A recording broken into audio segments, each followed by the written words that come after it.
Assalamu Walaikum. Hello friends, how are you? Welcome back to my another video. In this video, I am going to show you how to change the height of multiple cells in Excel. Let's get started. At first, you have to open your Excel spreadsheet. Now we want to change the height of multiple cells. At first, select multiple cells, press Ctrl on our keyboard, click right button, and we can see here the format cell option. Now we go to the format cell option.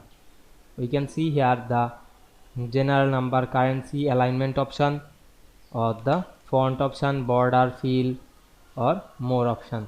Now we want to change the height. At first, select this. You can increase the height and width.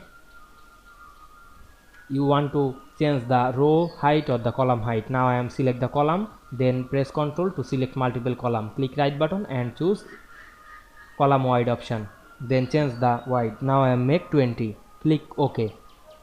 Now I am select multiple row. Click Ctrl and hold on our mouse, select multiple row, click right button and select row height. Then change this height. Now I am make 20. Now we can see we change the height of multiple cells easily. I hope you enjoyed my video. Please like, comment, share and subscribe my channel. Thanks for watching.